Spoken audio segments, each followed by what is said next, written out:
Good evening. You're on with Tr0uty King Live. You've got questions, I've got answers. Tonight, it's actually like 12:30 in the afternoon. We're talking about bootlickers. You know what I'm talking about. I know what I'm talking about. The people who go around finding land. Is there a landlord around? Got more money than me? Oh, lick his boots and make it all shiny, and then that's a sign from on high. If I can see my face in that boot, that the rich favor me, and one day I will have a few $100s more. It's interesting reactions to the idea of 40 million people going home. Americans, these are taxpayers, these are hardworking people. So we're going to open up the lines today and hear, why do people hate Americans? Why do bootlickers have a problem with them? And why do they lie? Specifically, why do they lie about the content of a message about 40 million people going homeless, disproportionately black and brown, and say, Angelo, if you had personal responsibility, you wouldn't be in this situation, and then I could feel better about my hiney and my inverted microweenie. And we would have to talk about 40 million people, because I need my worldview affirmed. I don't need you saying this stuff that doesn't make sense in my worldview. So let's figure it out. Hey, Mohammed, going all right? Click like, everybody, helps the video out. I've got my pomegranate Ipanema juice I got from the food bank. Trying to eat, drink healthy. I don't really know how healthy this stuff is. I mean, it says no sugar. It's got erythritol. It's got vitamin C, polyphenols, coffee fruit extract. Oh, it does have a little bit of caffeine. But I'm just trying to keep my calories. I think I've gained a little weight lately. Thanks, Mohammed. Oh, excuse me, I'm thirsty. I tried. Actually, things aren't going so well. Okay, here's the deal. I thought for sure I had to take a big dukage. And I sat on the throne, the plastic throne here in the park, the porta potty. It's just cleaned this morning. No one has excreted their leavings into it. Night smelled good. They smell good when they clean them. And they clean them like every 3 days or so. Sat there sweating like crazy. Could not get anything out. I'm like, come on, man. Come on, man. Why don't they care? Here's the deal. So you got to get into the mind of a bootlicker. Glad you asked. O'Rourke Productions. Oh, Rourke Productions. No O in front.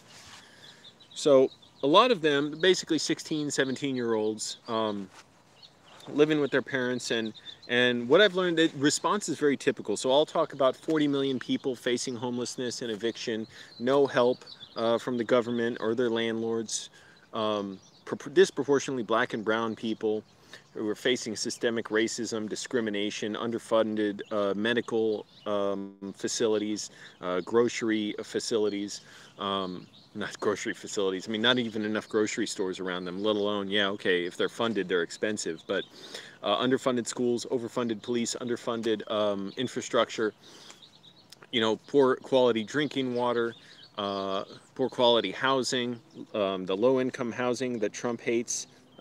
It's built specifically to be low quality. It doesn't cost much at all to make it higher quality, but it's done basically to punish poor people and black and brown people as if being poor is a moral failing. So there's only a few responses really they have, and the main one is, Angelo, my mother told me the importance of self-responsibility. When I came out of the basement on my 17th birthday 2 weeks ago, and I had some of her fresh squeezed breast milk, an idea came to me and I wrote it down. Don't bring up 40 million people going homeless. That doesn't flatter my worldview. When I watch Sean Hannity and Laura Ingraham, they say that poor people are lazy failures who bring their poverty on themselves. Therefore, if you bring up 40 million people going homeless, That means you're talking about a structural and systemic failure that's policy-wide, and it's not just the personal failings of 40 million people who would all of a sudden magically be lazy and deserving of homelessness. That's a threat to my worldview and mother's milk. Shit. Okay, where was I? The stream cut out. Click like, everyone. Angelo, the idea of 40 million people going homeless does not sit well with the idea and me that people only go homeless because of their own failure. Because even I know that 40 million people facing eviction and homelessness now is not because 40 million people magically got lazy all at once. I find this very uncomfortable. When I take my mother's fresh squeezed breast milk, the enzymes make my brain softer and more susceptible to high-level ideas that you could not handle. Therefore, I have deduced the real problem is just you. You're lazy, and let's not talk about 40 million people going homeless. Milky tears coming out of their eyes. That's one answer. The other one is the more, the guy who's been stuffing himself, the big white guy, wearing a Hawaiian shirt, 60-something years old, like, Angelo, you could be making $80,000 a year like me if you had saved up and gotten a property and been a landlord. Don't you understand that landlords make money, and that's good? Why would you want them to stop making money? What are these poor things you're referring to that lose home? You said poor people? Was that it? Was that the second word? I hear poor thing, I just tune out. I mean, for God's sake, man, are we going to care about every poor little thing in the world? I see ants, they're pretty poor if you ask me. Do you hate ants? Now you're racist against ants because ants don't have homes, ants don't have jobs. Are you worried about poor chipmunks? I mean, what is the poor thing? You say people. I don't understand. How'd you become poor if you're a person? Seems to me you only have value in life if you're rich. If you're poor, let them destroy you. Let them put you out on the street, and you should frankly rot. Because you earned it. You deserve to be in the gutter. How do we get to this system where a few people make billions of dollars, where others work in miserable conditions and take 2 to 3 buses to work and live in shitty neighborhoods and can't afford health care and can barely afford their cars and gas and food? I don't know. It's just the way God wanted it that way. Frankly, you're against God now. So those are the two main, the 17-year-olds who still breastfeed and are convinced that they're like self-supporting, bootstrapping individualists, and the creepy old crackers who think you're not worth anything if you're rich. But we're going to, okay, Roger.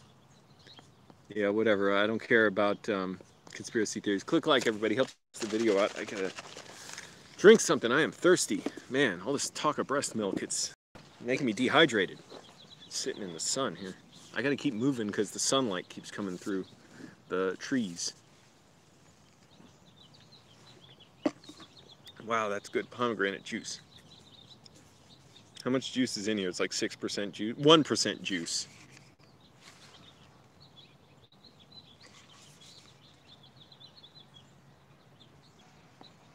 Okay, the damn stream just cut out again. It's annoying.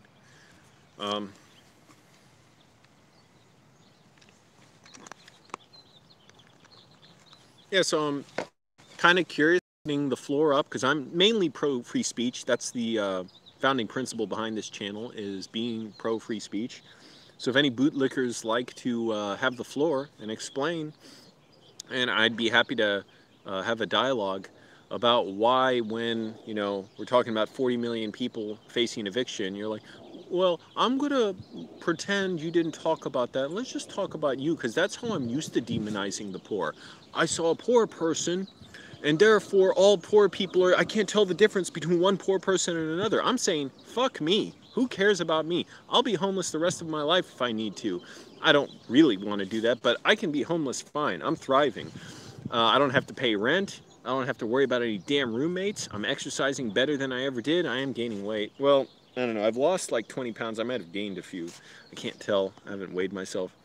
recently. Yes, I do have an external battery on my phone. I actually may start charging it a little bit soon, because it is a little bit low. I can only spend so much time at the food bank sometimes charging it in the morning while I'm shopping, and I don't really. I could wait around and charge, but it takes a while, you know. So I try and just do a little bit each day. So I'm always kind of lagging behind. But yeah, why change if you're just concerned about Americans and people in America? Because not everyone here is technically American. There are immigrants too. I mean, who aren't citizens. Uh, why aren't you concerned about 40 million people go homeless? Why change the subject to one poor person so you can try and make the story seem like, well, when you talk about caring about 40 million people, it's really only about you? How does that make sense? I'm afraid bootlickers are just liars as far as I can tell, but I'd love for them to dispel it. I want to find out if I'm wrong.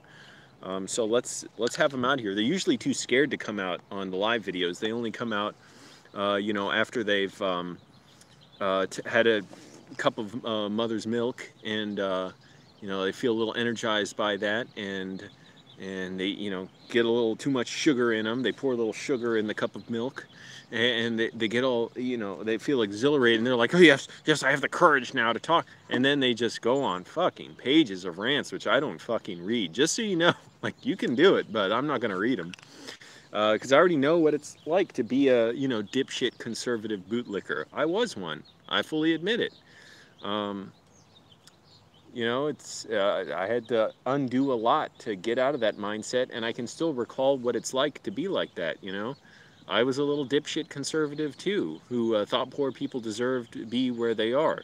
Um, I don't know how many times I have to say this, or I get it. People don't always, they haven't seen older videos, but I was very conservative younger. I skipped class to meet Sean Hannity, get his autograph. I called in to Laura Ingraham, didn't get on the air, but emailed Larry Elder. I would listen to conservative radio throughout the day, watch Bill O'Reilly, read a bunch of conservative books, read Tammy Bruce, Bernard Goldberg. I can't even remember all the other ones. But I would watch it and listen to hours and hours and hours of these people. Oh, I waited in line like 3 hours to see Crossfire in DC back when Tucker Carlson was hosting. Now, granted, back then he wasn't nearly as like a segregationist, full-on David Duke like he is today.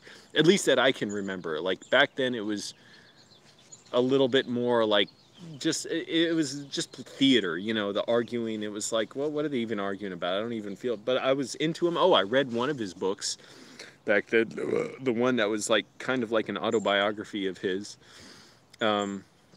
Who else's books did I read? I'm trying to remember because I read a lot of them.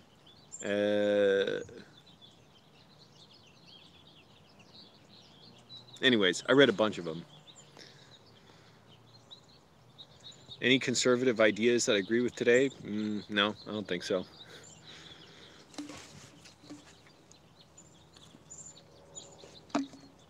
Oh, I read Rush Limbaugh's books in high school, and I used to listen to him. And actually, up until the last few years, I still only listen to conservatives on talk radio. Dennis Prager, Ben Shapiro, Larry O'Connor, Chris Plant, what's in Mark Levin, Eric Harley, Eric Harley, Gary McNamara on Red Eye Radio. I would listen to all these douches and dopes.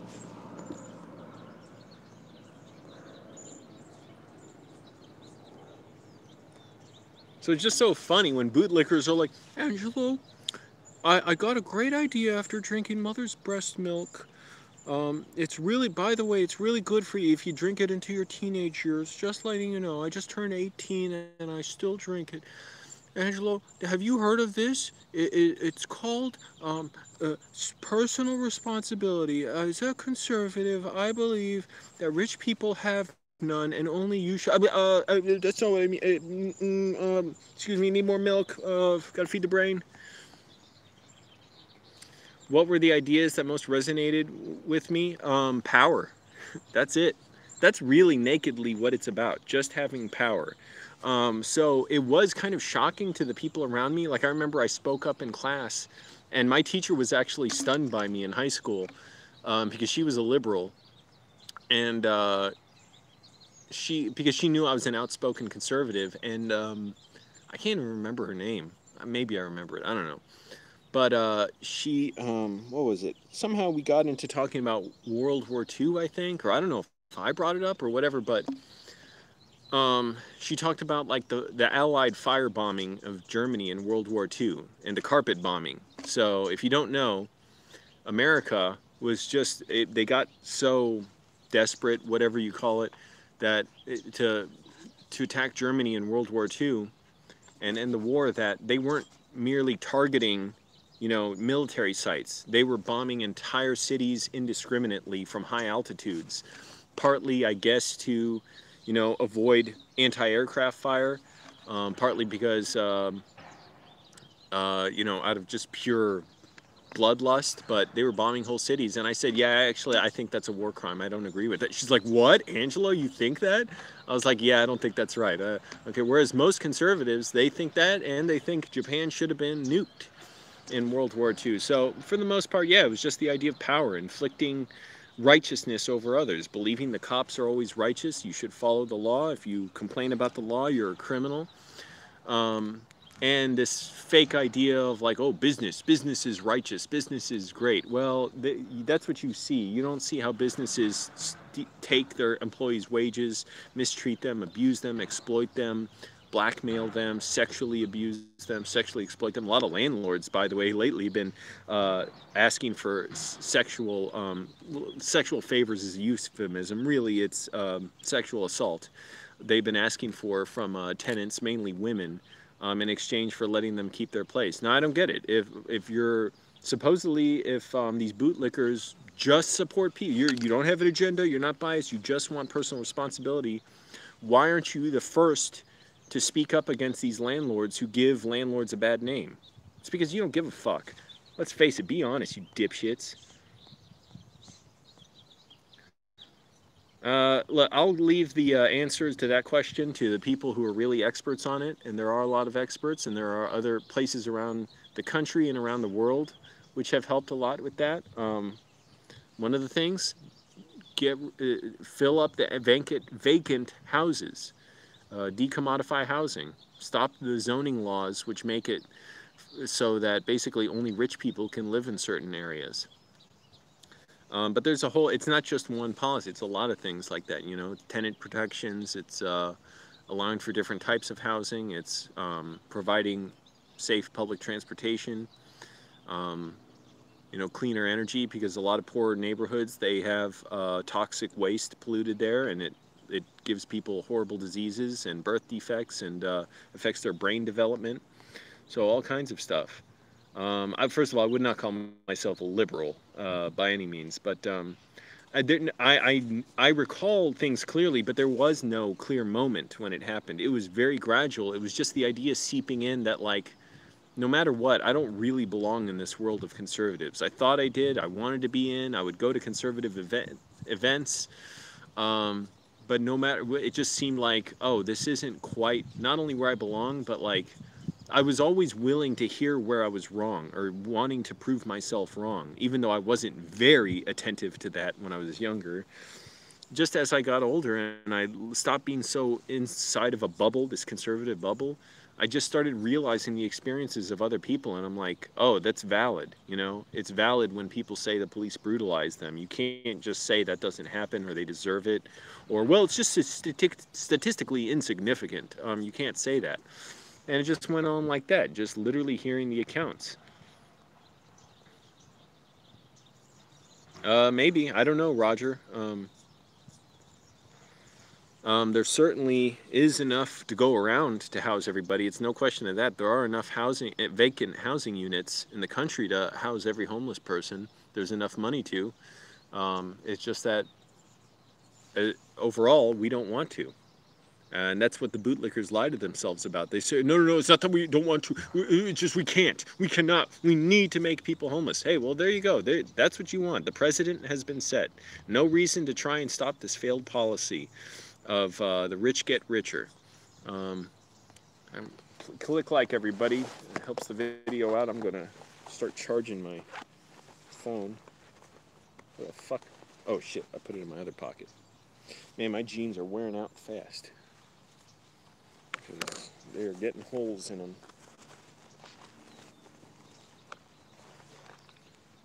But bootlickers love to change that convo to, well, it's just you failed, and remember, you chose it. You chose it. I don't care.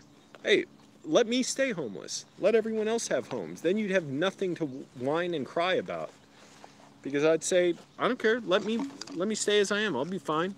Let everyone else get homes, the ones who really need it. Because I'm resourceful. I can survive. Who knows? Maybe someday I will just get, if this pandemic keeps going like this, I'll just get a shack in the woods or something.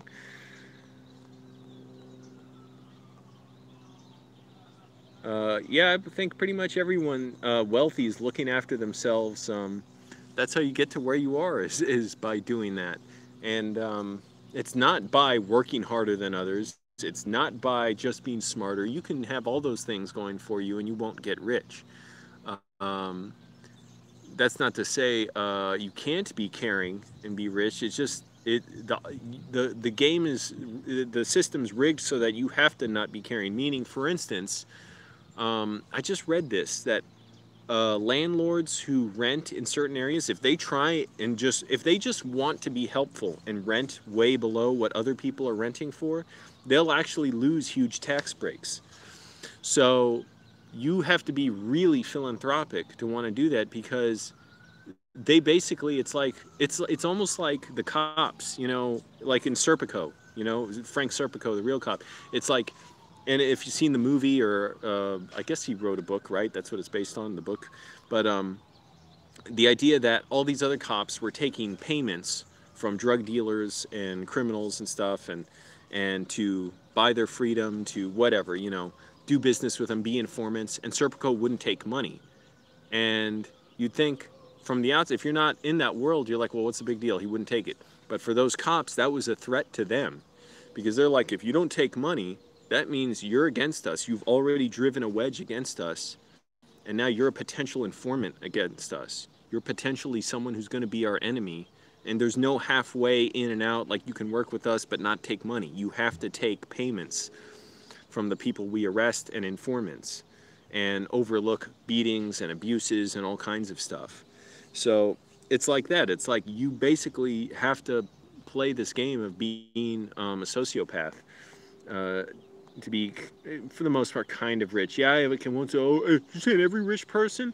A lot of rich people, yeah, may want to help, but ultimately, it's not just about each rich person. That's why I say all landlords. Some landlords may be very nice, but they're still part of an exploitative system. Yep, Nelson, that's right.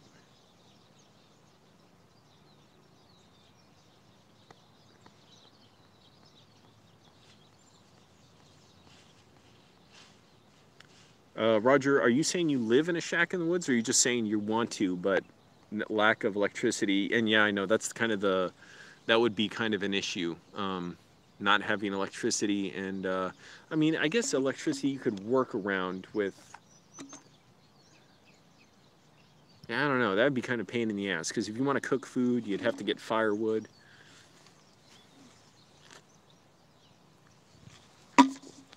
And even then, how else would you? The fuck? Oh, optical illusion. Hot water. Yeah, you can make your own hot water in whatever, a pot, like they did in those old movies. Oh, you live virtually nowhere. Well, anyways, and there are those like self-sustaining homes, but that's technically very difficult to do. Like I've seen, there's a YouTube channel with those like tiny homes. But it's not something a person with little money can do. It's like I saw one home. It was like a family in New Zealand or something, where they had a tiny home right by the coast and or whatever, and they had solar power. It's a small place, very energy efficient, and for hot water, like for their laundry, and I forget how it worked with their toilet, but they basically had like biofuel to heat up their water as like a water heater. So it was like they would put their compost in, and it was combined with some other chemical or bacteria that would heat up the water or disinfect it or something, so they have clean, so something like that. So it's like, that's not a simple system to work out. And on top of that, if I want to have my car and still drive it into town, need money for that, so that's all a little bit tricky to work out. So yeah, and obviously you can't just build a place in a city. They won't let you do that.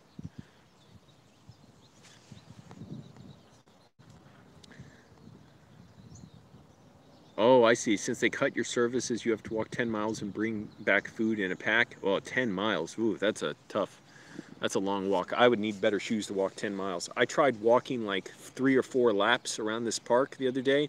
My feet were killing me by the end of it. I was like, oh shit. I wanted to walk like 7 laps. I'm like, oh, forget this, man. This is painful. No, I don't identify with any group necessarily. That's not to say I don't think some have better ideas. Obviously, the Republicans are horrible. Click like, everybody helps. Where are the bootlickers? I've cleared the lines for them, and they're not showing up. What is it? Is it mom's breast milk time only after 6 o'clock at night? That's when you get your energy and you get perked up and ready to post?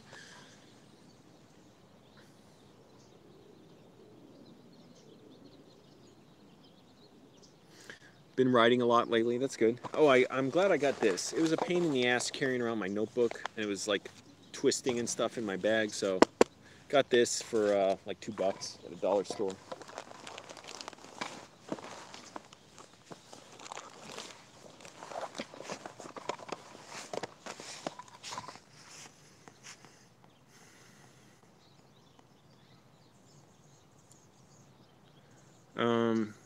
Yeah, they are too scared. DJ Rocker Boy. Do I talk to other homeless people? I'm like I sort of connect online to some of them, but in person, no. I used to give out more money to them, and I'm not trying to brag about that or anything, but obviously I'm pretty broke, so I like to help, but lately I've got to save my own money.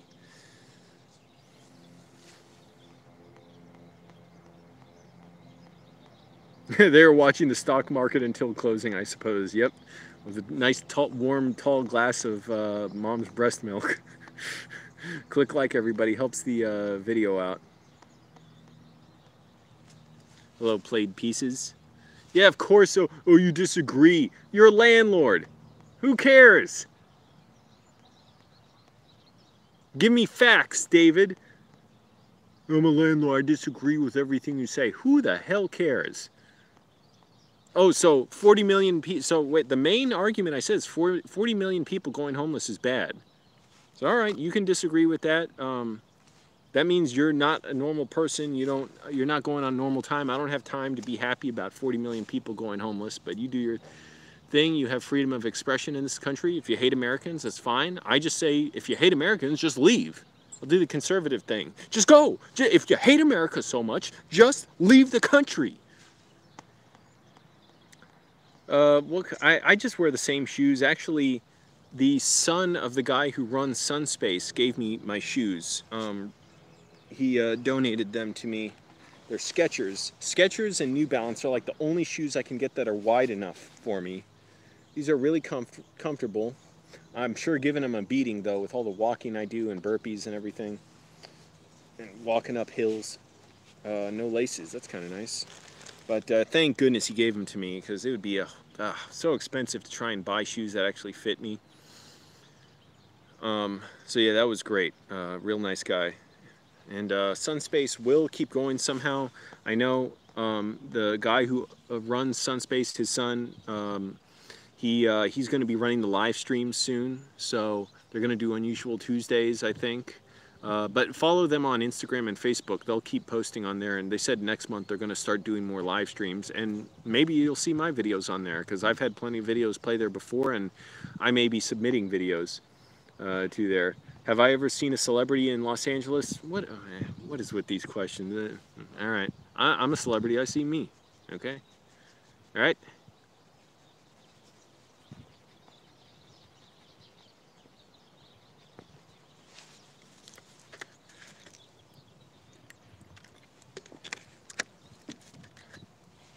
I mean, I'm good friends with most of the celebrities. So, you know, Samuel L. Jackson, Bono, Edge, Oprah,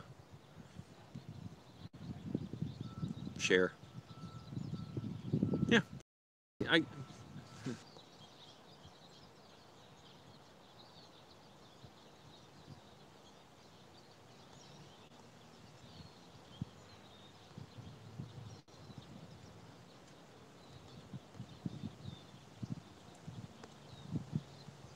That means nothing, though. Oh, they're not happy about it.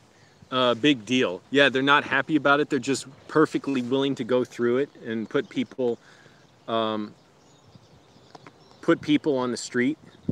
They're perfectly happy to. They're just, oh, I'm just going to hold my nose while I do it. Big freaking deal. You can hear abusers, exploiters all throughout history saying that stuff. Oh yeah, I only abused her, but you know, like it's not that I was happy doing it. I was just trying to warn her, you know. I was just trying to make her accountable. That's all you can say about it. Hey Agrippa, we just had a bootlicker in here, David Jones. He's a landlord. He's like, I don't agree with what you say. I'm not happy about 40 million going homeless. I'm doing absolutely nothing to stop it, and I hope it keeps happening, but I'm going to hold my nose while it happens. It's like being the good German, you know? It's like, oh, I'm a patriot. No, no, no, I don't quite support the Nazi system, but, yep, he's far too, hey, Agrippa said it right there. He's far too comfortable sitting on his ass collecting rent. You shouldn't be that comfortable, David Jones. If you're a worker, you should be out working a job. Isn't that better for you? Better for your mind, for your growth, your personal development? Getting a job, getting your hands dirty, rolling up those sleeves and scooping up that dog shit and inspecting it. Working at CVS, working at Walmart.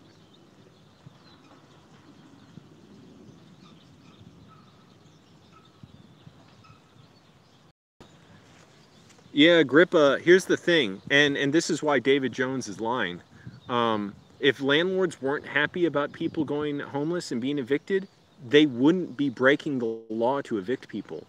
Landlords are doing that all the time. They're going out of their way to try and get into courts to evict people, even past protesters. I think it was in Philadelphia, a bunch of protesters, they locked the doors to the court on the day they were hearing all the evictions. Nobody could go in. The landlords couldn't get in. These landlords are willing to bully people. I've seen it on video. So this is what I don't get. Why tell me stuff that, oh shit, a fucking yellow jacket. Why tell me, that was some landlord shit right there, that yellow jacket was like an assassin. Why do landlords want to illegally evict people if they're not happy to? Why not follow the law? What's the problem? You follow the law. If you hate the law so much, fuck it, be a conservative now. I'll put on my conservative hat. Even back when I was a conservative, I never bought into this argument. But if you hate America so much, just leave. You can leave. Just leave this country if you hate Americans so much, if you hate tenants. So, what was I talking about? Yeah, so so Agrippa's saying in Portugal and Italy, it can take up to 6 months to evict you. And Rent Strike 2020, I love that name. Yeah. Now, landlords are maggots. That's right. Thank you, buddy. Yeah, Yellow Jacket, that was probably some, you know, drone sent by a landlord, some new military technology.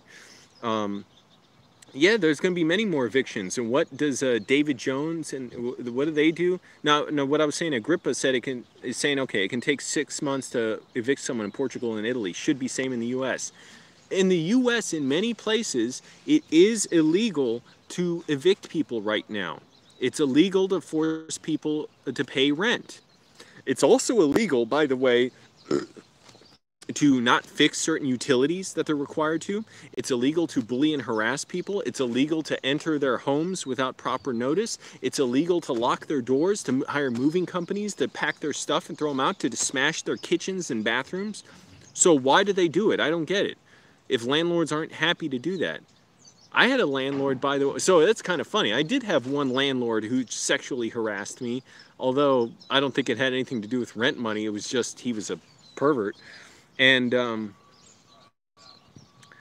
Jimmy McMillan. Hey, look at my channel. Look up Jimmy McMillan flying over trout. I actually did videos about him where I got a friend to play him back when he was popular. And he died, didn't he? I can't remember. But yeah, that was really funny. The rent is too damn high.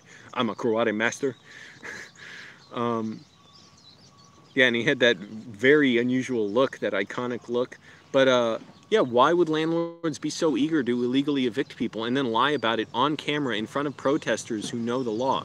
Why would my old landlord in Annandale, why would she threaten to evict me on the spot when I made a video basically just rubbing her face in what she did? She gave me everything I needed to show that what she was doing was illegal. It was selfish, greedy, it was manipulative. And then she was texting me and calling me and trying to tell me, oh, I'm going to come over with my husband and we're going to hit you and you're a coward and we're going to evict you on the spot and you should leave now. I don't get it. Why do that if she's not happy to? Doesn't make sense. Yeah, law enforcement, they're not interested in being fair, believe me. It's not like, oh, it's just too bad, you know, you get some bad apples. No, it's, I got to keep moving because the sun is, let me put my thinking hat on.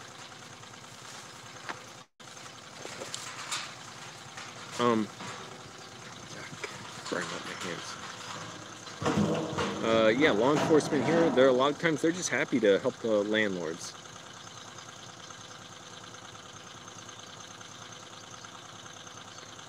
Have a friend trying to open a store, and they're asking for $15,000 a month for a tiny storefront in Greenpoint, Brooklyn.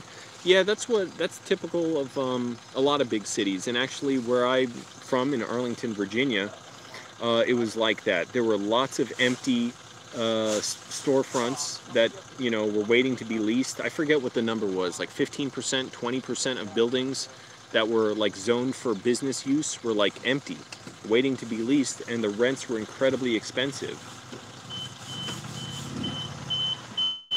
And so it's like, why bother? It's not a problem of, you know, oh, there's not enough people who want to work, or there's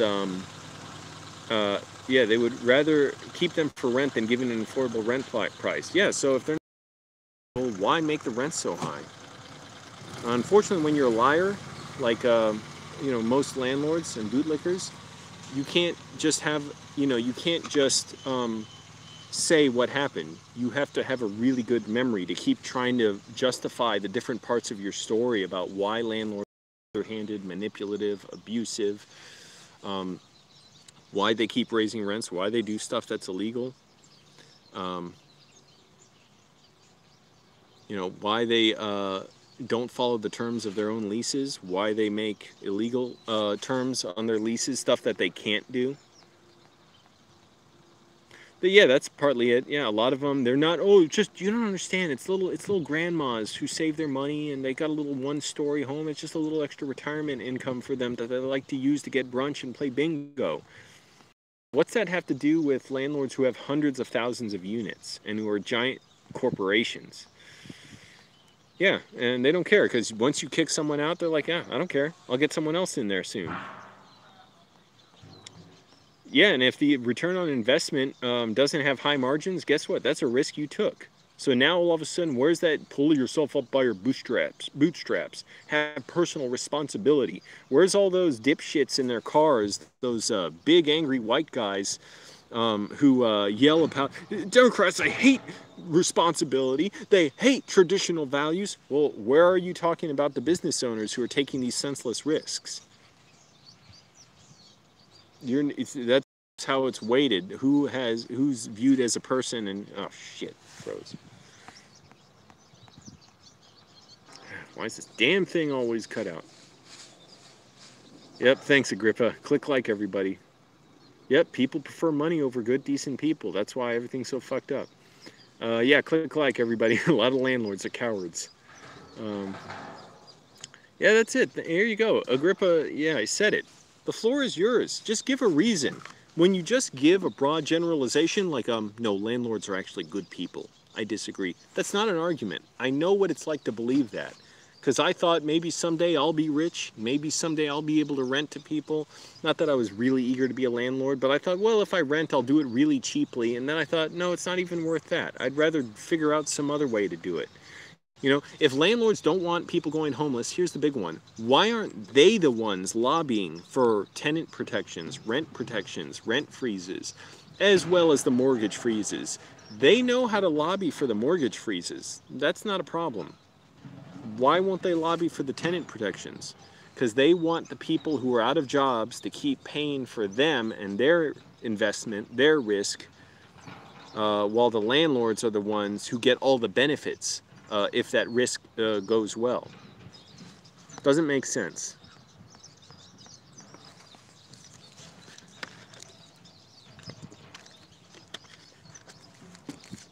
So, you know, if I say something that's blatantly false, I have to pick it apart and explain why it's false.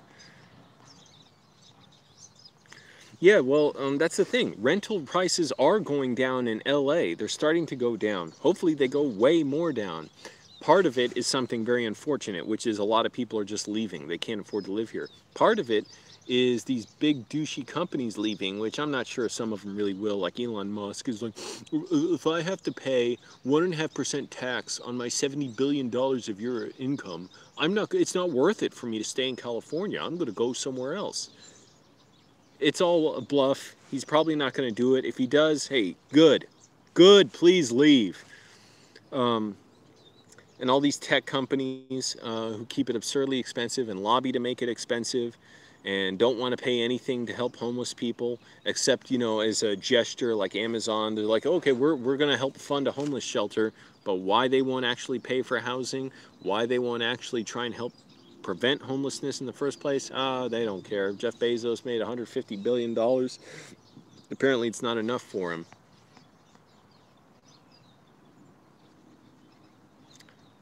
Yeah, New York's still sky high. A lot of businesses only bringing $3,000 a month.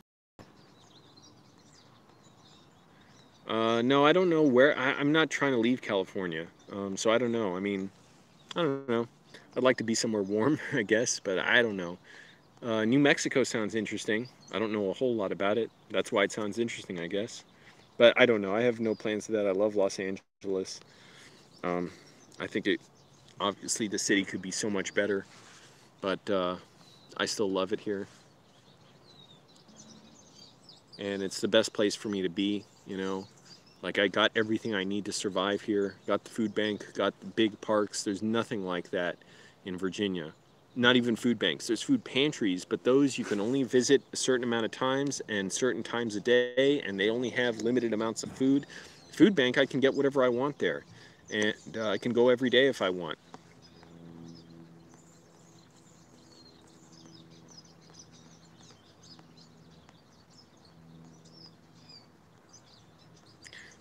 Simple answer. Zone land for more lower income housing, decommodify housing, tax the rich, provide tenant protections. It's all there if we want it.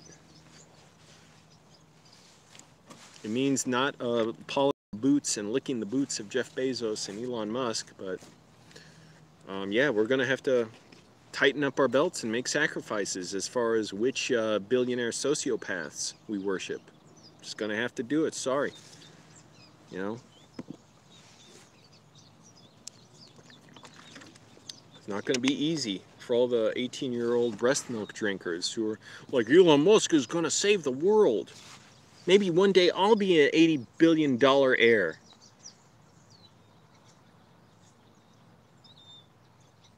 No, I'm not able to maintain minimum payments while on my credit card. I've been able to pause my payments, and I'm going to have to see if I can do it again next month, but I haven't been able to. Meanwhile, they're still charging interest every month.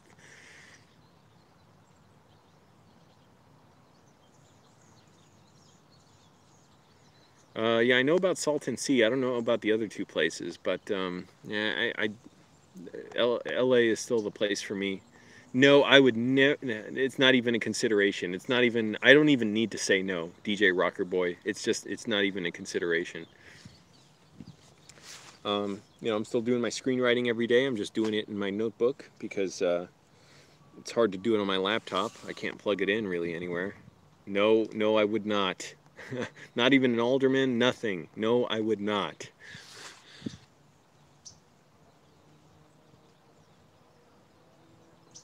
Believe me, it's not even 0%. It's like one of those it's like one of those things in the universe. Like if it ever happened, it would mean the instant heat death of the universe. It's like it is such an impossibility.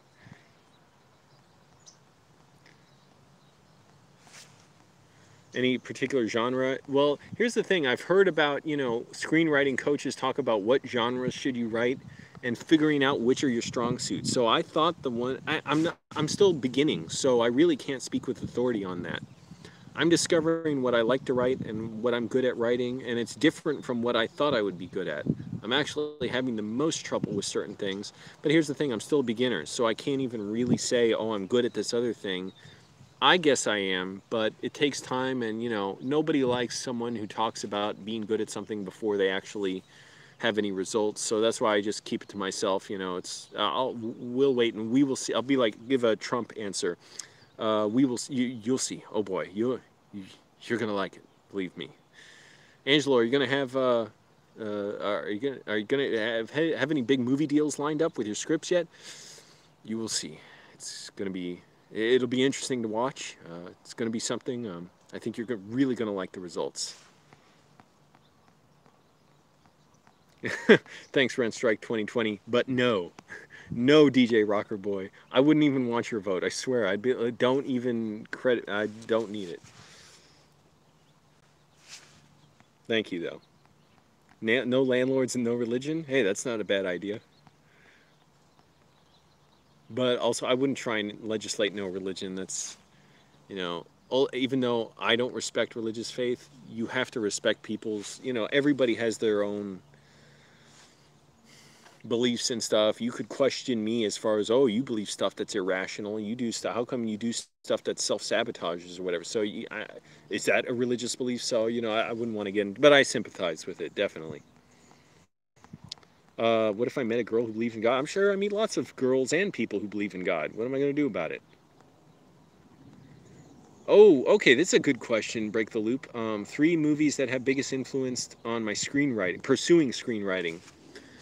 I don't know if I'd say movies themselves had that influence because movies made me want to be a director, but it was sort of thinking of my own story ideas that made me want to be a screenwriter. It was just images in my head and realizing after a while, because I always wanted to get other people to write them. I always wanted other people to, and I realized, oh, I need to write them. And then realizing I had no clue how to write and just learning and just studying a lot. I mean, the 3 movies, I'd actually say 4 movies made me want to be a director. More than that, but I'd say, yeah, Dark City, Fight Club, A Simple Plan, Sam Raimi, Billy Bob Thornton, Bill Paxton, and Bridget Fonda, Gary Cole, and Princess Mononoke. Simple Plan is terrifying. Sam Raimi's done horror, and yet that's the scariest movie I've seen of his. Truly terrifying. And the script for that is amazing. The script is almost exactly the same as the finished film. The finished film, the ending is just slightly tighter than the script. And they're both the same story, just a few lines are slightly different. But other movies, I mean, Seven, Prince of the City, Born on the 4th of July, M, Old Boy, African Queen, Treasure of the Sierra Madre, Serpico, Dog Day Afternoon.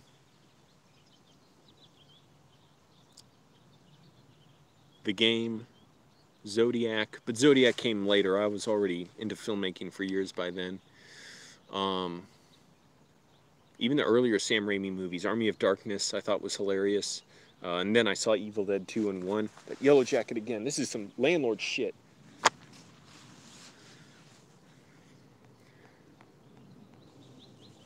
What else? 12 Angry Men, Failsafe, a lot of Sidney Lumet movies, but Prince of the City in particular. Adventureland, but that came much later also. Superbad, believe it or not. Gods of Egypt, I love. Dark City, yeah, maybe his best film. Knowing, such a great film. I like iRobot a lot too. Sam. Alex Proyas said he has his problems with iRobot. He also likes things about that. I can see that, and I also think it's a has a lot of integrity, and it's really interesting. No, I haven't Break the Loop, but I really should. I really do want to read that book. I love reading stuff about film. I don't really enjoy reading novels, nothing against them. I don't even like saying that because that's like my shortcoming. I try and read novels, but I love reading books about filmmaking. So yeah, I got to read that book. But it's always hard for me to think of older movies. Yes, I have seen The General. It's been a while. Girl Shy. I love Harold Lloyd movies in particular of the silent films. Um, Girl Shy, The Kid Brother, The Freshman, Grandma's Boy, and his short films like Now or Never, High and Dizzy, Never Weaken, Why Worry, Ask Father, Hand to Mouth. Hand to Mouth is probably my favorite. One of the favorite gags I have is yeah, they are DJ Rocker. That's some. I've never read Cormac McCarthy books. I'd be interested in. Why not? Um, but one of my favorite gags in a Harold Lloyd film is where he's trying to commit suicide. It's either Never Weaken or High and Dizzy. I can't remember. He's like really sad and heartbroken. He tries to commit suicide by drinking poison. He pours it into a cup. He tries drinking it, and it's really bitter, and he goes like this. He gets a cup of sugar, and he puts some sugar in the poison, and then he tries to drink it. Oh my goodness! Who can not relate to that? You know, it's such a timeless thing. Tarantino films, I like them. I don't have any. You know, I'm not the. He's very talented. I mean, I just like them. Yeah. I don't say I just like them. I like them a lot. Jackie Brown, I think, is really good. I just read the screenplay for that. And did I read the screenplay for Reservoir Dogs? I can't remember.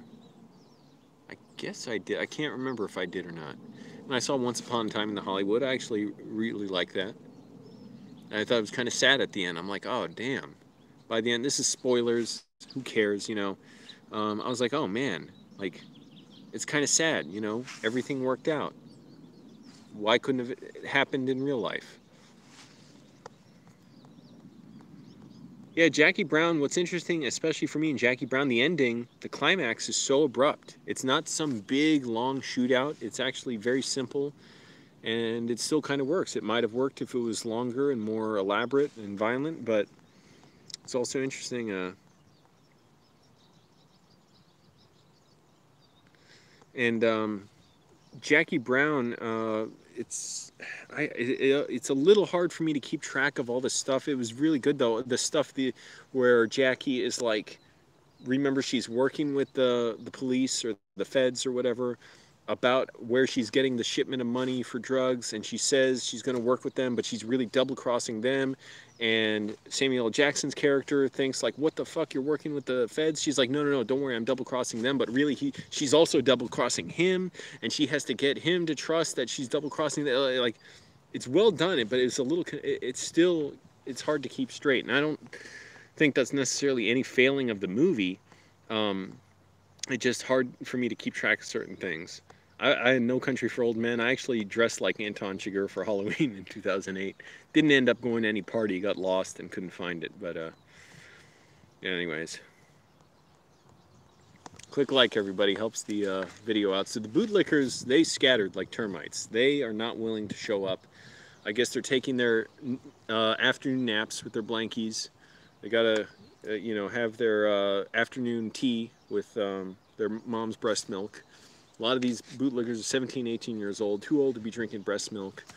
And that's when they get their energy before they shitpost all day or all night. So I guess they'll post tonight. But again, fuck me. Don't worry about me being homeless. I don't care. I'm living better than I did when I had a home. I was miserable when I had a home. There's always challenges about this, but so what? My problem is 40 million people facing homelessness, and apparently that's not big enough of a failure in policy to change anyone's minds. They're like, well, no, fuck them. They're poor, right? You know, they deserved it.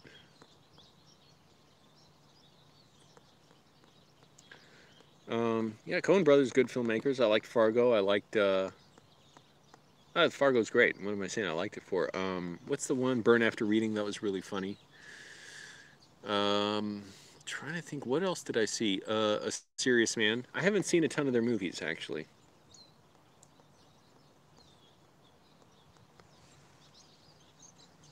But it's always hard for me to think of what movies I like because I always forget them, when I'm asked to list them. I just have to let them come organically. Asphalt Jungle, that's a great one. Mean Streets, oh, a Scorsese film. So, see, I already forgot like 2 dozen Scorsese films off the bat.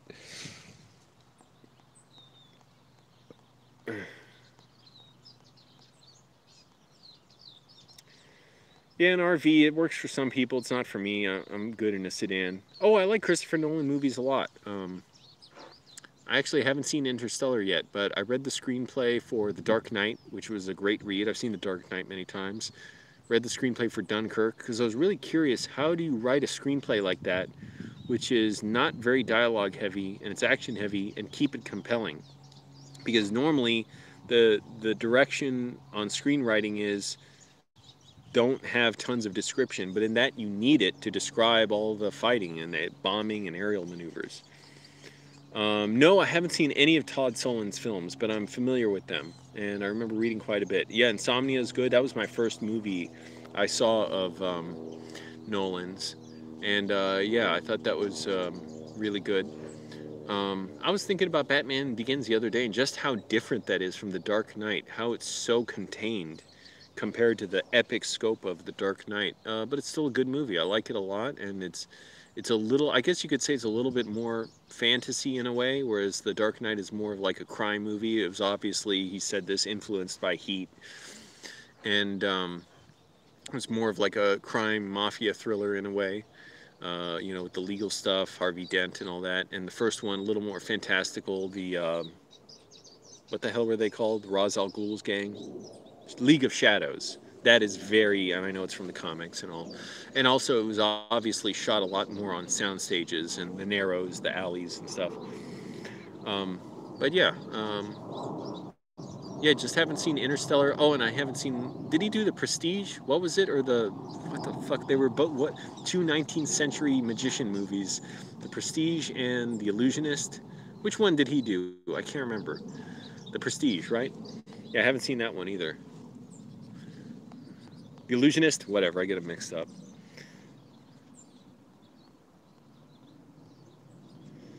Yeah, it's The Prestige.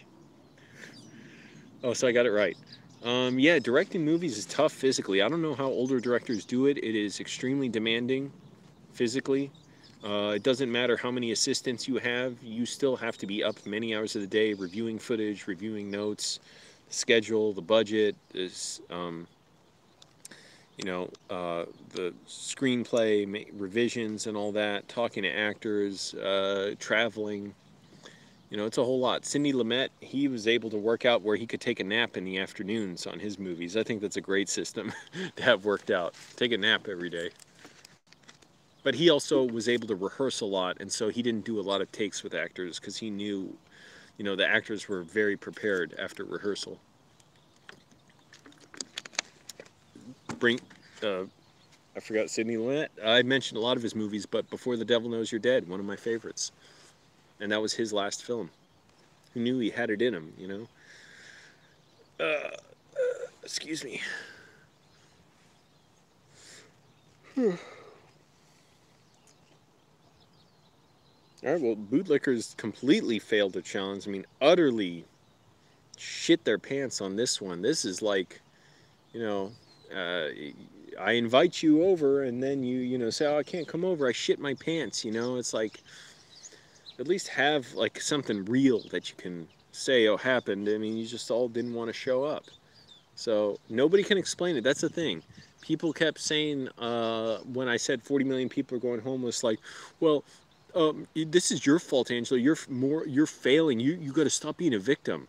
I said, fuck me. Who cares about me? I'm talking about the yellow jacket. Got him. Try and sue me for that one, landlords.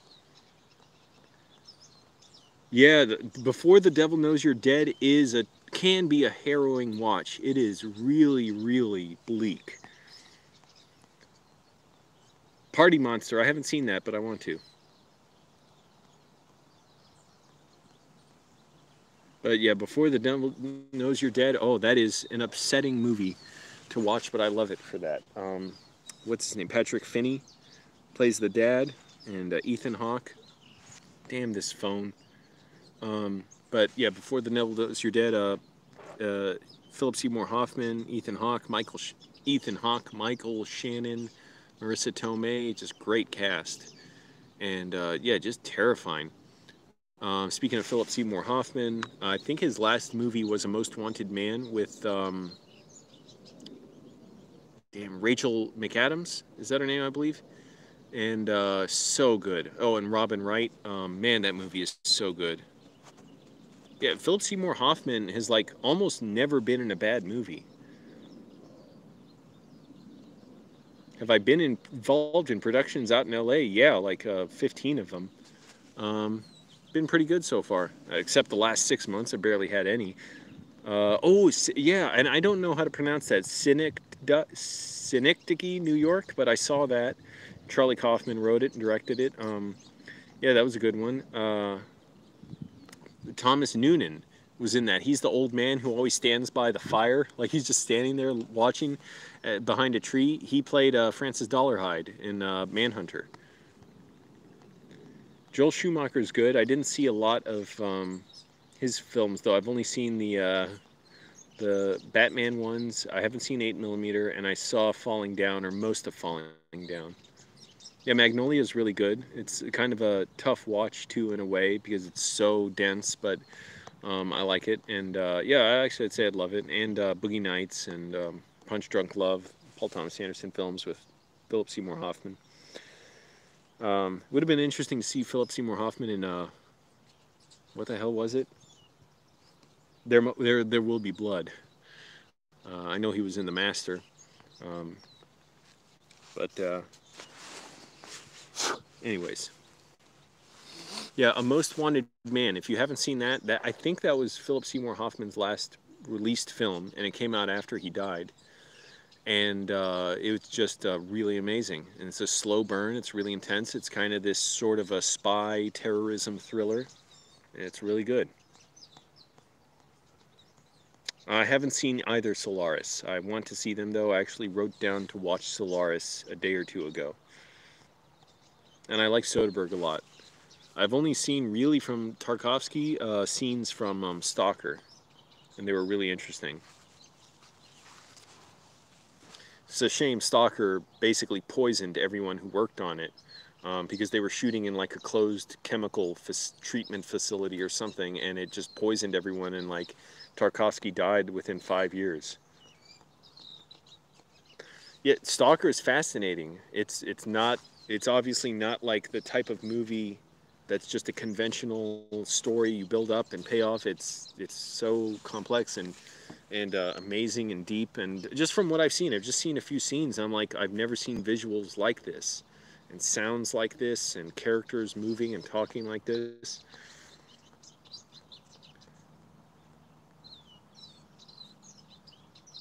Yeah, and that's just sad how they shot in that, and yeah, you know, anything for the shot, but then they literally got poisoned on that film, from what I understand. And Tarkovsky, he died like 5 years later, and a lot of the people who worked on it died a couple years later.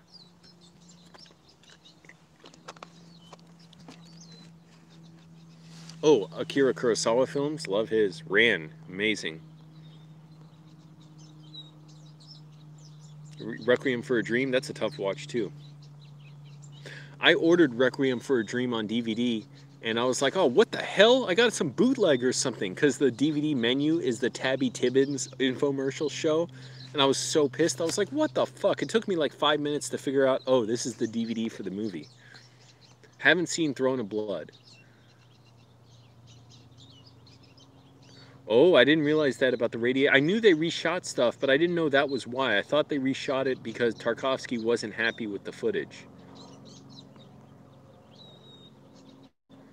Yeah, well, the Requiem for a Dream DVD, it has, okay, the movie has a whole section in it where Ellen Burstyn, she's addicted to these like diet pills, and this guy, I can't remember the actor's name, he's so good as this infomercial like maniac, you know, this really high energy guy like Billy Mays.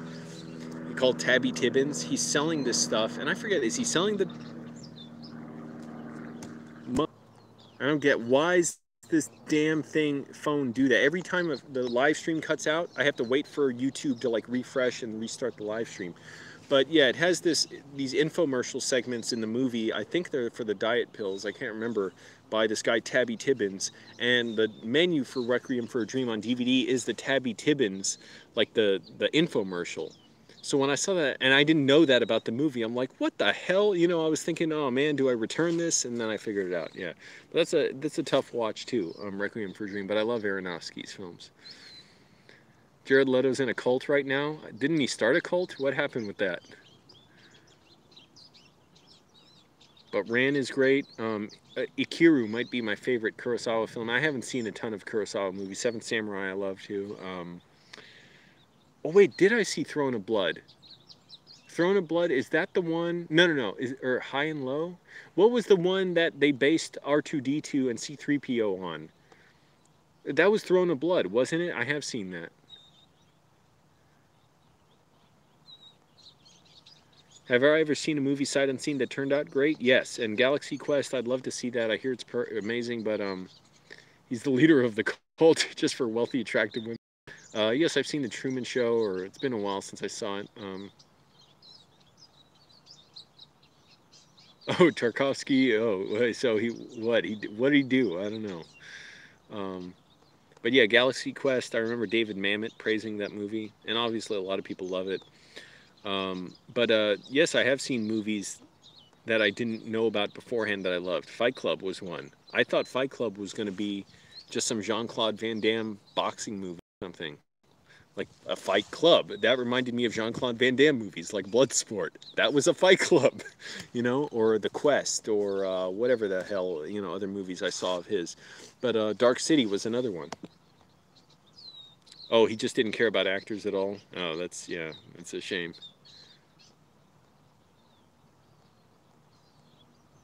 No, I haven't seen that, Boom Boom. By the way, Boom Boom, your name is the name of a nasal spray that helps open up your nose and it smells really good. I have some in my car. I bought it a while ago. Supposedly it can help your sinuses if they're stuffed up. I just like smelling it sometimes.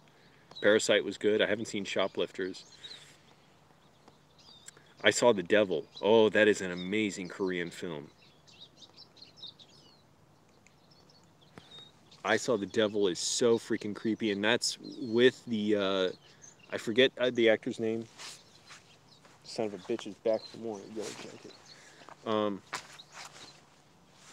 The actor's name, something, but who played the protagonist in Old Boy, but he plays a serial killer, a really sadistic serial killer, and I Saw the Devil, and it is just amazing. Gotta see that movie again. I know my mom would hate it.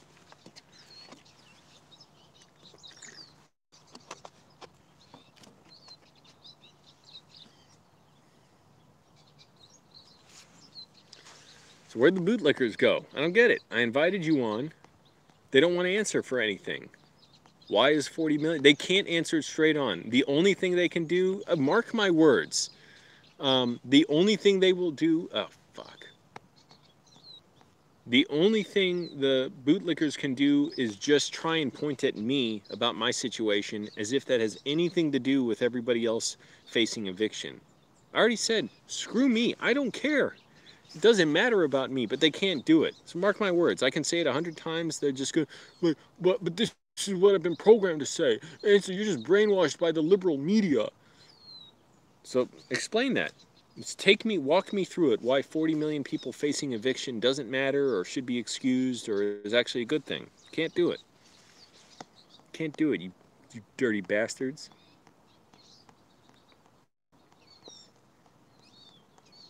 Snowpiercer is good. I actually like that a lot.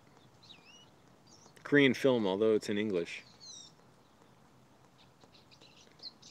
Yeah, I know, Agrippa. Hey, that's how I was. I get it. Like, I was that hard-headed conservative when I was younger. It's weird seeing my own words used against me sometimes, except now they've been updated with new terms.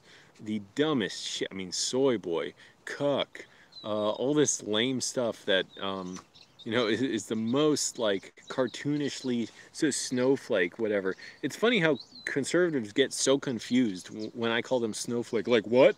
But that's what we call SJWs. Like, but you're the ones being so offended you're crying about it and like pounding the floor. Anyways, yeah, Snowpiercer was really good.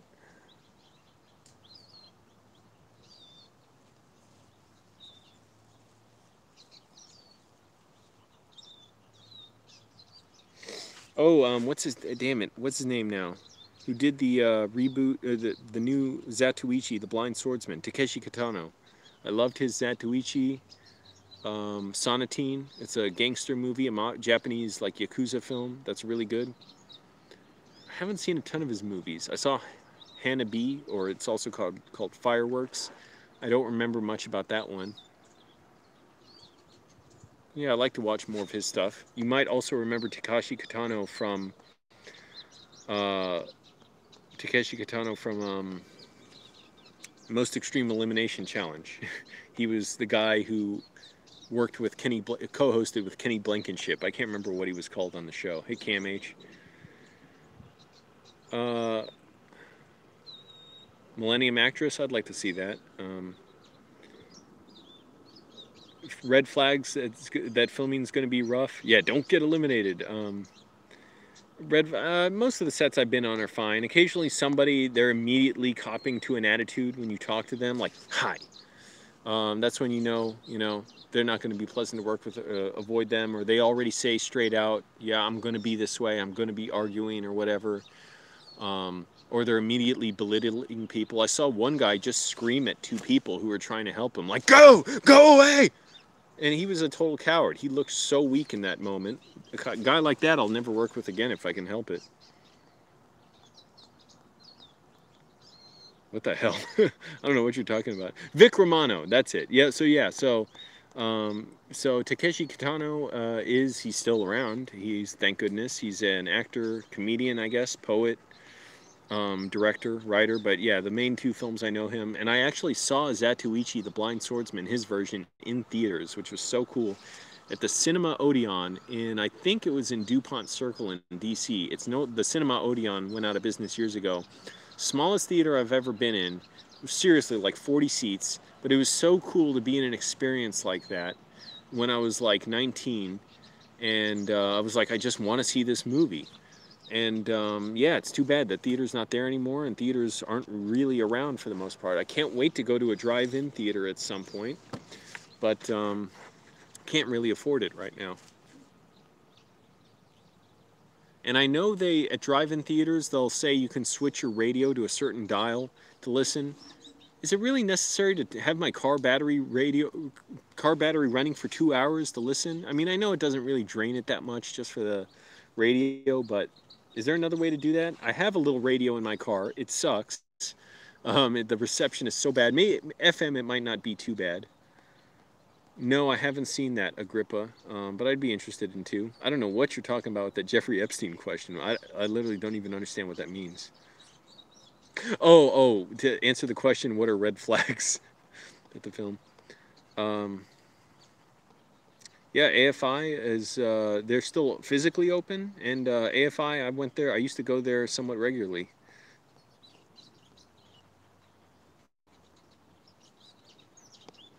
Yeah, well, it'd be especially troubling because Jeffrey Epstein's dead, so now that's like double the trouble. If his corpse was in the director's chair.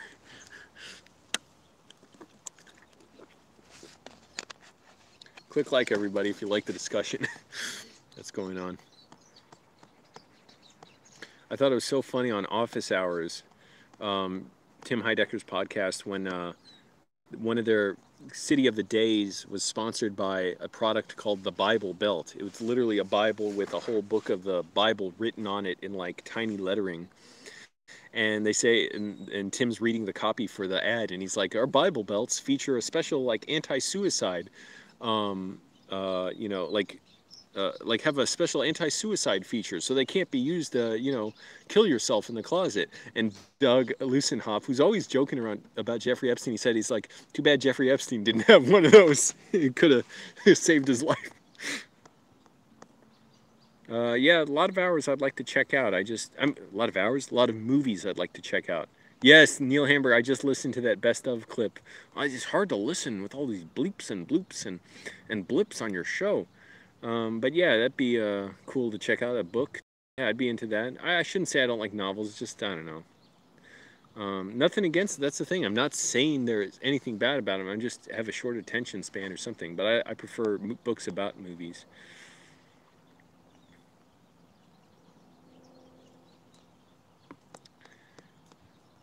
When's the last time my mom spoke with Tim? I don't remember. I don't know. She called into office hours once or twice, but there were always technical problems. That was early in the show when it was like the sound quality wasn't good with the calls. Tim was trying to be nice to her, but he couldn't hear her. So he's like, "Hello, darling. How are you?" And my mom was talking, and Tim was like, "Goodbye." And she's like, "Wait a minute." And he tried listening, and then he said goodbye. And we listened back to the show. You could not hear what my mom said at all. It was like a garbled robot. It was like, so you just couldn't hear anything.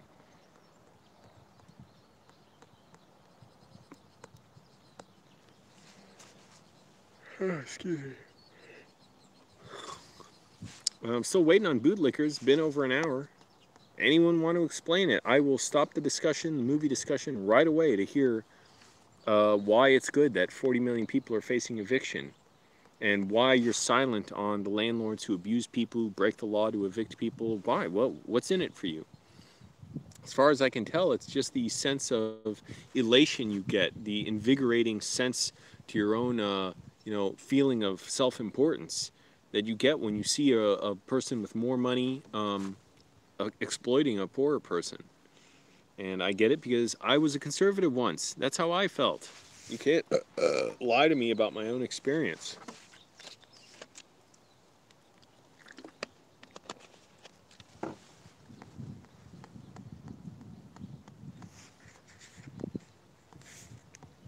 Yeah, well, who knows? I mean, I don't want 40 million people to face eviction, but whatever happens, it'd be nice if we got a general strike. Just shut it all down.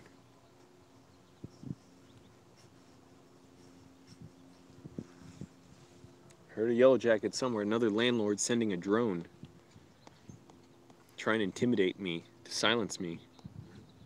Oh, it's a fly. I wish I had my fly swatter. They work really well. I can't get a fly with anything but a fly swatter. I just don't have the speed. By the way, there are red-tailed falcons around here. And they're pretty cool. You can hear them give that, you hear that shriek that they always give to bald eagles and stuff, that they don't do that. And I've seen them fighting with each other around here. And I even saw one, I think it was a small red-tailed falcon killing a mouse and then flying away with it to eat it. No, I don't listen to that show, Agrippa. Well, yeah, I don't listen to it. I heard a few minutes. I was like, I'm not into it.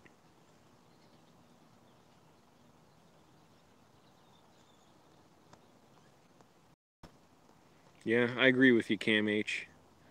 Break the loop. No, not really, but then again, the conservatives, conservatives are basically, they're bigots and brainwashed, so you can't expect a good argument. I mean, the ones who are the most popular, the most bigoted, they're not going to be the ones who give any kind of good discussion. Maybe other ones could, but they tend not to come out and try and talk to me. And they're definitely not the ones who are on air. Actually, okay, I will say there are a few that are at least, it's not that they had, I agree with them at all, but like there's one in LA at least who, for instance, he's a conservative, but he was saying like, well, Trump needs to release his taxes. Maybe, we got to find out, at least in the interest of transparency, what's going on with his finances. And these like 20-something-year-old MAGA chuds were like, but if he did something illegal, the IRS would have already investigated and audited him. And he's like, no, you don't know. They got to investigate that. He's like, but no, you don't say they automatically would have. And it's like, these are the same people who say the IRS is biased against conservatives. So you're clearly already capable of understanding that the IRS can and does launch audits against who they want to for their own reasons, even if it's right or wrong that they were auditing conservative works. By the way, the IRS disproportionately audits poor people, and they admit why they do it. They admit it's because it's much cheaper to do it than audit rich people. So it's much easier to audit poor people and trip them up and get them in trouble for not understanding their own taxes, which are so complicated, rather than audit rich people who are much more likely to be hiding money from the IRS. They admit it. And so guys like that, at least they're somewhat level-headed, given the, you know, given that they're already on a side I don't agree on anyways.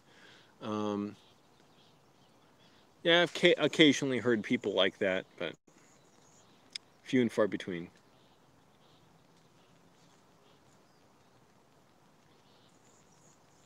I don't care, but here's the thing, John. I don't care if they have bills to pay. They're exploiters. What does it matter? It's like saying, oh, a slave owner has bills to pay. What are you going to do? They got to work, have slaves work their fields. I'm saying change the whole system. It doesn't matter if one exploiter is nice or not, or is trying to be responsible but pay their bills. There's no reason someone should be paying up to 90% of their income on housing just to have a shit life that they have to work 60 hours a week and commute and barely have time for food or their family or to rest or enjoy their lives. Yeah, that's the thing, Agrippa. It's like, yeah, I can't really give much credit to conservatives for anything because there's no argument for like the cops should be able to brutalize black people. Or like I'm going to come to believe all of a sudden that actually poisoning poor neighborhoods is a good thing.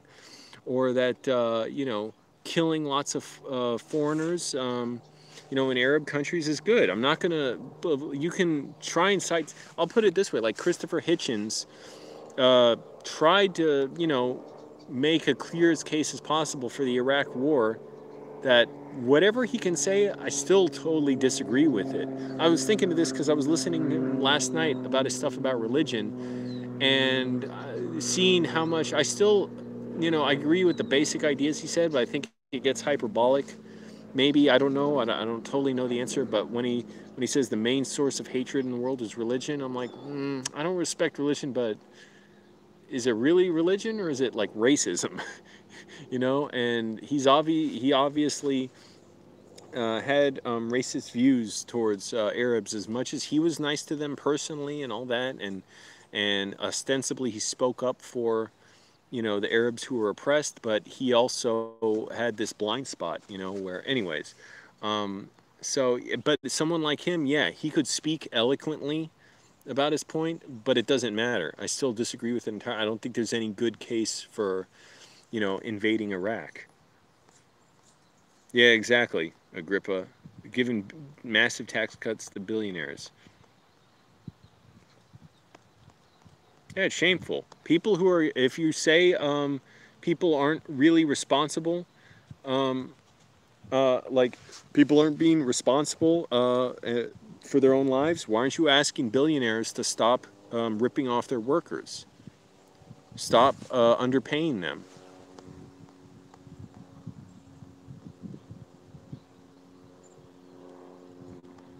John, about a system where, draw your own conclusions, fill in the blanks, but where 40 million people are facing homelessness, 40 million people already rely on food stamps to eat, minus me now because I couldn't even get the freaking form filled out right. They didn't know what my bank statement was. They needed clarification on that. I made a video about it a few days ago for the California Department of Social Services, explaining, because they said you need to clarify your income, your earnings on your bank statement. The bank statement is the clarification. So I made a video saying the pluses with the numbers are the income. The minuses are just, you can ignore those. Don't even worry about them. Just add up all the pluses with the numbers, and that's my income. But they didn't get that. So that's a system that's failing.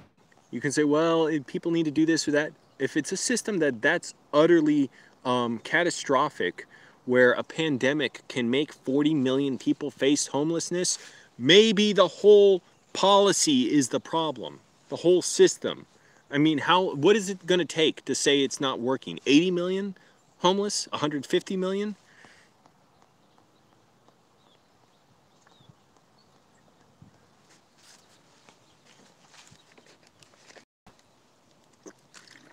But who's not suffering? When conservatives say, oh, the post office, they don't even make money. They don't turn a profit. Why should we keep them running when the post office is so vital to the country? What do they not worry about making a profit? The military. All this wasteful technology and new policies and battleships and stealth bombers and submarines and nuclear weapons and torpedoes that don't help anybody.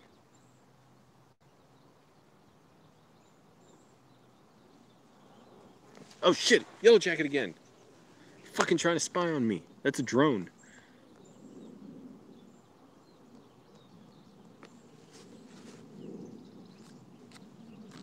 I'm saying, why should a phone that you basically need to be connected to the world, to be connected to your job, to drive around. By the way, okay, so wait, I'll get to my next point in a second, but a phone be $800 that's going to break in a year, like my last one did, it was $700.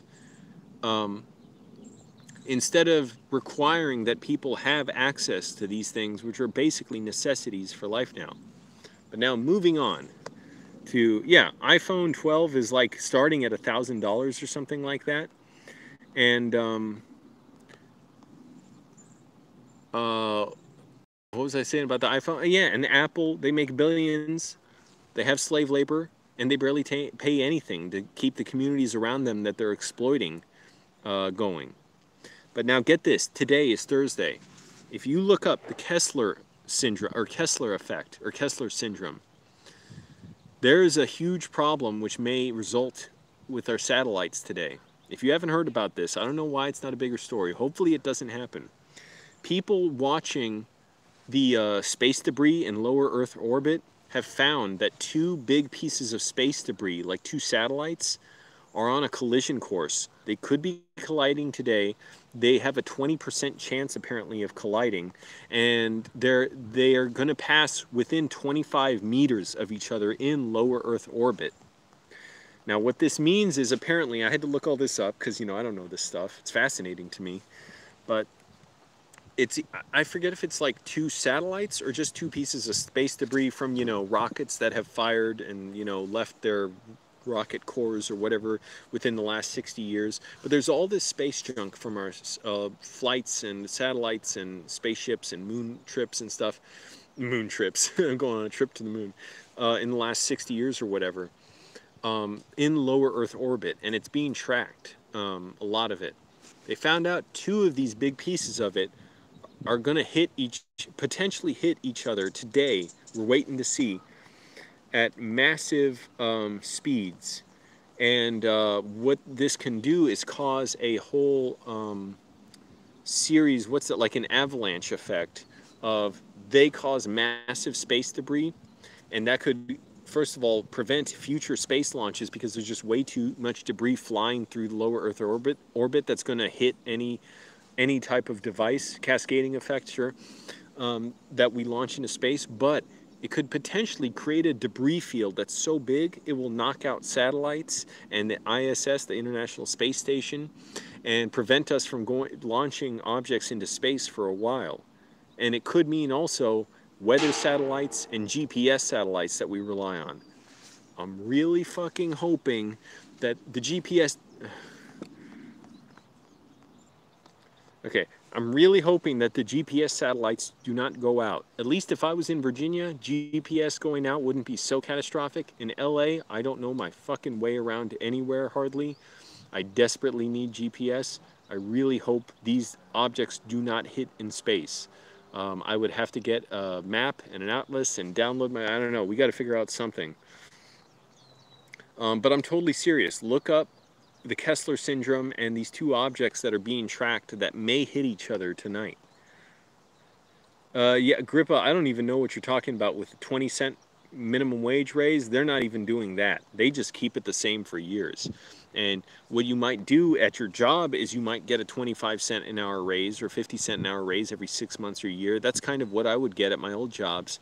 If I had that happen today, I'd be like, fortunately, I'm in a situation now where I could be like, it's not even worth it for me. If you show I'm just like, I'm barely worth scraping out a little extra money for, it's barely worth scraping out the money to commute to my job. See ya. because gas is getting more expensive than that and faster than you're giving me a raise. I don't know what job would only pay me that much. I'm hoping any job I get would give me bigger raises than that, because that's not even keeping up with how much more expensive sardines get at the grocery store. They're $1.39 now a pack. They used to be $1.29. That means if I get 2 sardines a day, or no, let's say 5 sardines a week, my raise is not even keeping up with that per hour. That's ridiculous. So, yeah, anyways, these satellites, I'm totally serious. This is wild. Like, I really hope they don't hit. And that this does not cause a catastrophe. I don't know why doesn't seem to be reported on more. Hopefully it's just going to go away on its own, but also, you know, we need to be more mindful of how we launch objects into space, because this is seriously potentially a catastrophic situation. It's unlikely, yeah, they say it's a 20% chance of hitting each other, and understandably, yeah. Low Earth orbit, still kind of big. These objects are going to pass within 25 meters of each other. And I think maybe they even calculated at somewhere between 1% and 20% chance of hitting. So the odds are against it, but holy shit, I'm already thinking, you know, in my head, maybe every day I should take 20 minutes to look at an atlas of Los Angeles and just start learning the roads. Anyways, and also I know you can download the maps and stuff. I don't know how well that would work if potentially all the satellites were destroyed. But yeah, that's kind of scary though, you know, and it shows, hey, we got to be responsible with what we do in space and on Earth. Man, I've been talking for a while. The bootlickers have tapped out. They are on their mommy's milk naps.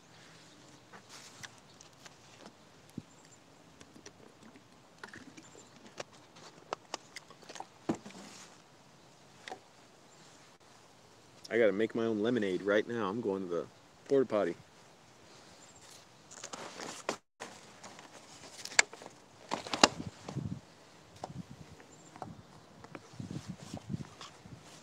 But yeah, how wild is that?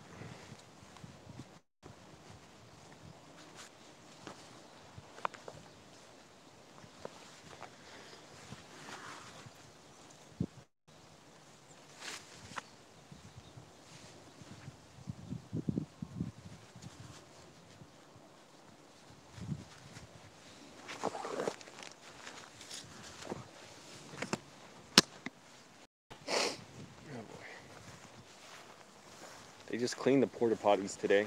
Looks nice. They smell good when they clean them. That is no exaggeration.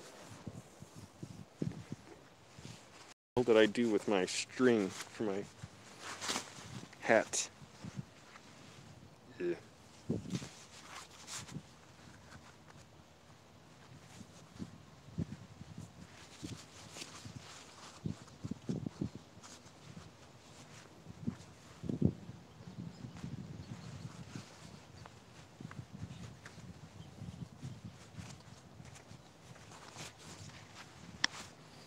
Haven't heard back from the 2 jobs I applied for at that one company yet. No surprise there. Haven't heard back from the counselor who, I don't know, he sounds like he doesn't even like me every time he talks to me on the phone. Who's trying to help me get jobs. But he did, to his credit, he did help me. He rewrote my resume to look a lot better. And he sent me some jobs to apply to, which I did apply to on my phone.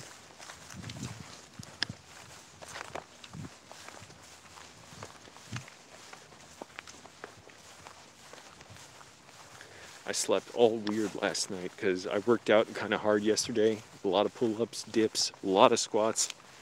Well, not a lot, but I did like 100, 120 squats plus my regular burpees in the morning. And man, my muscles were sore sleeping. I was having all kinds of weird dreams. I didn't sleep that great. I ended up sleeping in till like 5:45 in the morning. I don't like doing that, but whatever. I feel well rested at least. I want to get this bottle of whey protein powder from the food bank. I know it's going to be like $15. It would be like $30 easily in a grocery store, because it would be cheaper than just buying all these individual bottles of protein drinks. But $15, man, that's a lot of money. And really, also, I don't care about building muscle. I do want to just keep my brain healthy and my bones healthy and my body healthy. And if it helps with that, yeah, I'll get it. Especially because I can't afford a lot of food. So maybe supplements are a good idea. I don't know.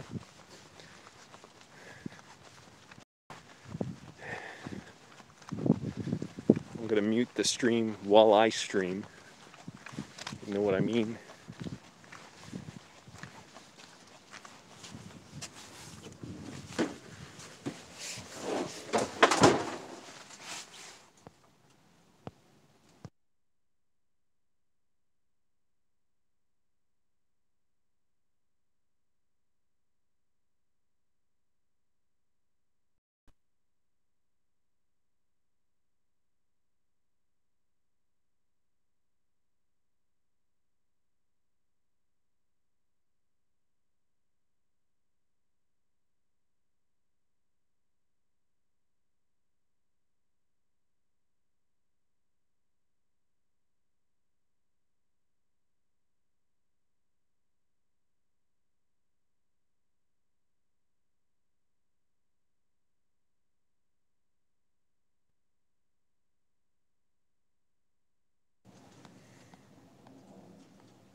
What changes have happened on YouTube since I've started? A ton of stuff. I mean, there's a lot more features for users, which is good.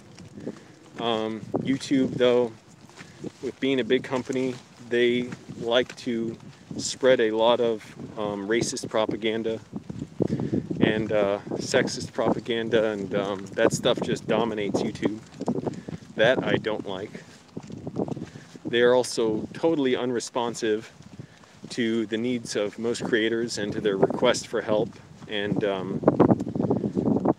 you know, make decisions on channels that don't make sense, and they protect YouTubers that harass people, especially that harass, you know, women, transgender people. So all that stuff I don't like.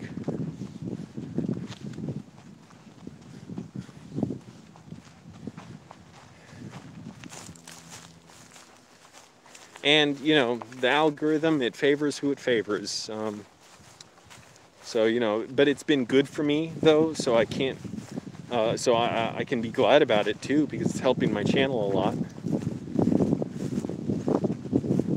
But it also makes it hard for a lot of people to make videos and stay relevant and make a living on YouTube. Especially now when they can't go out and do other jobs as much, like if they're actors or musicians. Now they have to rely on all online stuff to make money, and that's even harder.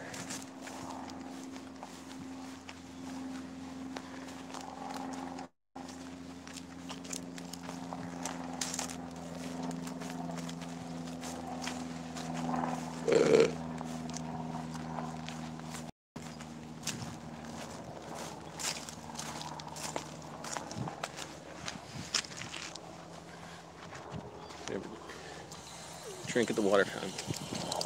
I gotta let that water cool down.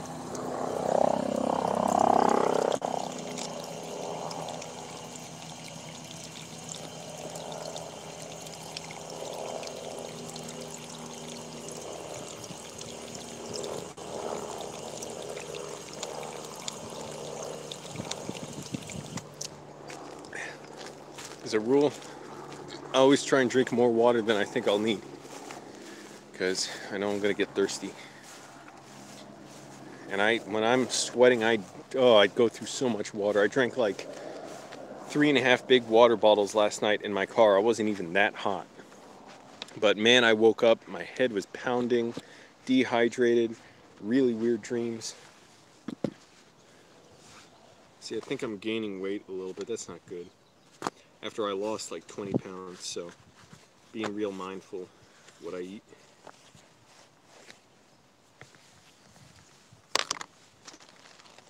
Then back to writing, back to the old writing board. What happened to my 2005 Civic? It was destroyed, and somebody crashed into it. It actually happened a year ago, and 1 or 2.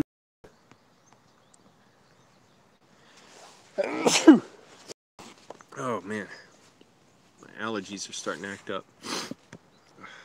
I really hope they don't get worse in the winter.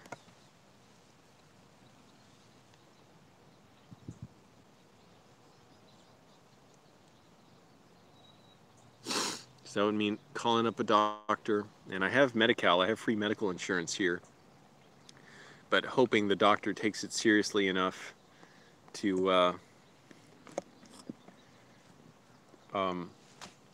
give me an allergy test, see what I'm allergic to, and give me medicine for it. You know, actually, the Camry is a much better car overall. It's got more power. It's a smoother ride. It holds up much better. But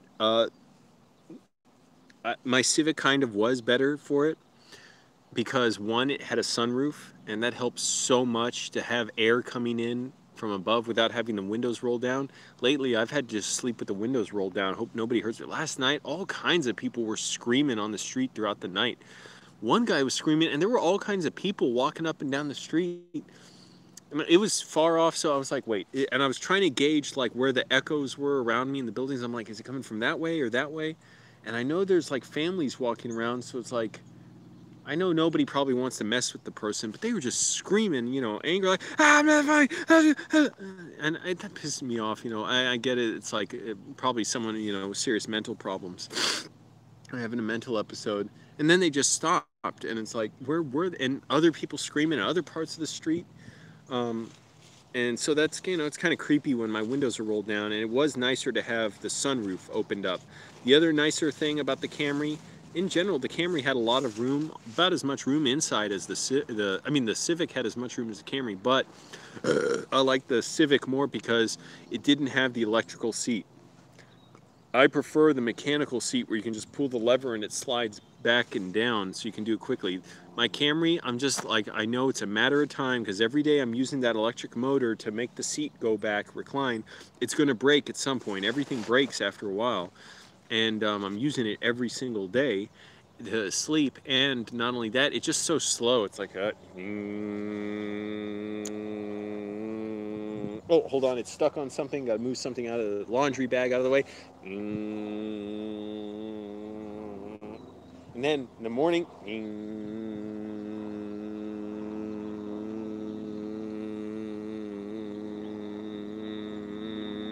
oh, sleeping bag's caught over the headrest.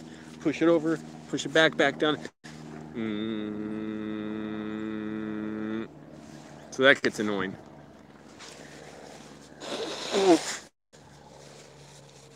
But, you know, it's a small compromise for a great car. And I'm going to get the oil change soon at a mechanic. Not going to bother doing it myself. I'm over it. I'm over being my car do-it-yourself guy. I don't know. Maybe I still will try to do something like change the radiator myself. I kind of should change it even though it's working fine. Damn, son.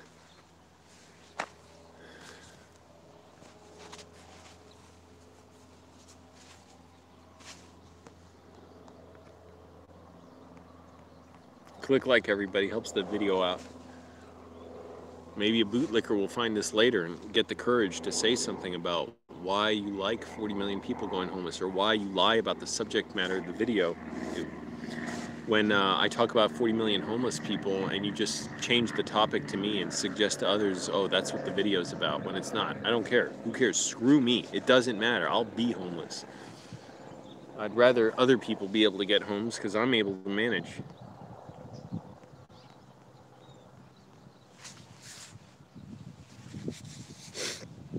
Yeah, man.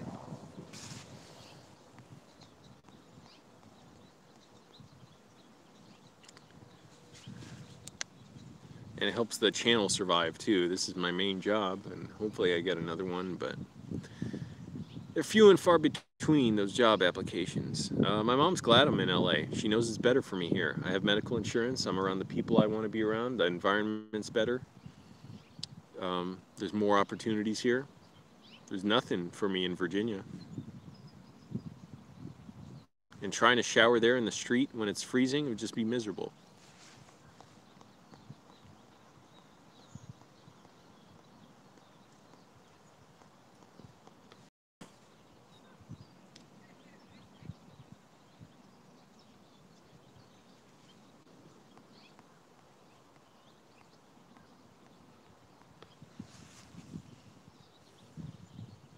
What time is it? Already 2:33? I still got plenty of time today. I guess I'm going to get going soon. I'm all talked out. I don't have a lot more to say. Dissociating somewhat, but it's getting better overall, my dissociative disorder. Anyways, thanks everyone. Bye.